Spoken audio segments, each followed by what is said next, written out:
سورۃ الکہف قرآن پاک کی اہم ترین صورتوں میں سے ہے. اسے ہر جمعہ پڑھنے کی تاکید ہے. جو شخص اسے ہر جمعہ کے روز پڑھے اس کے بارے میں نبی صلی اللہ علیہ وسلم نے فرمایا کہ جو جمعہ کے دن اس کی تلاوت کرے گا تو آئندہ جمعے تک اس کے لیے ایک خاص نور کی روشنی رہے گی، یعنی اللہ تعالیٰ اسے اپنی طرف سے ایک خاص روشنی عطا کریں گے. اسی طرح اس کی ابتدائی 10 آیات اور آخری 10 آیات کی فضیلت احادیث میں بیان ہوئی ہے کہ جو ان کو یاد کرے گا اور پڑھے گا وہ فتنہ دجال سے محفوظ رہے گا. تو اس کے لیے ہم یہ کر سکتے ہیں کہ ابتدائی 10 آیات کو بھی زبانی یاد کر لیا جائے اور آخری کو بھی. تو دن کی کسی نماز میں اگر ان کو پڑھ لیا جائے تو اس طرح انشاءاللہ وہ فضیلت جو اس کی حاصل ہو سکتی ہے وہ ہو جائے گی.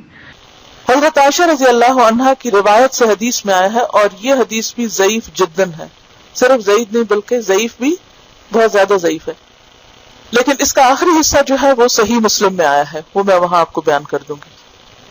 رسول اللہ صلی اللہ علیہ وسلم نے فرمایا، کیا میں تمہیں ایسی صورت نہ بتاؤں جس کی عظمت نے زمین و آسمان کو بھر دیا ہے، اور اس کے لکھنے والے کے لیے بھی اتنا ہی اجر ہے، اور جو اس کو جمعہ کے دن پڑھے تو اس جمعہ سے لے کر جمعہ تک یعنی اگلے جمعہ تک اور 3 دن کے زیادہ بھی گناہ بخش دیے جاتے ہیں.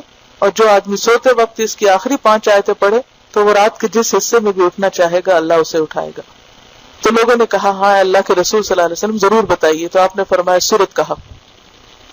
بہرحال ایک اور حدیث میں، اب یہ جو حدیث ہے یہ صحیح مسلم کی ہے کہ جو اسے جمعہ کے دن یا جمعہ کی رات میں پڑھے گا، یعنی جمعہ کی رات وہی جو جمعہ سے پہلے آ جاتی، وہ فتنے سے محفوظ رہے گا. اور ایک اور بات سے پتہ چلتا ہے کہ فتنہ دجال سے محفوظ رہے گا.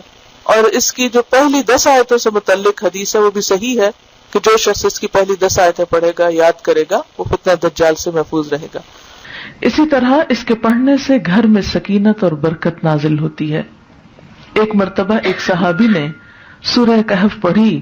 گھر میں ایک جانور بھی تھا، وہ بدکنا شروع ہو گیا. انہوں نے غور سے دیکھا کہ کیا بات ہے، یعنی میں قرآن پڑھ رہا ہوں اور قرآن پڑھنے سے تو ظاہر ہے سکون نازل ہوتا ہے، یہ جانور کو کیا ہو گیا جو اچھل کود کر رہا ہے. تو انہیں ایک بادل نظر آیا جس نے انہیں ڈھانپ رکھا تھا. صحابی نے اس واقعے کا ذکر حضور اکرم صلی اللہ علیہ وسلم سے کیا تو آپ صلی اللہ علیہ وسلم نے فرمایا، اسے پڑھا کرو، قرآن پڑھتے وقت سکینت نازل ہوتی ہے. ہمارے گھرانوں میں سکون کیوں نہیں رہا؟ اس میں بہت سی وجوہات میں سے ایک وجہ یہ بھی ہے کہ میوزک کی آوازیں تو دن رات بلند ہوتی ہیں لیکن قرآن کی تلاوت کی آواز کم ہی سنائی دیتی ہے.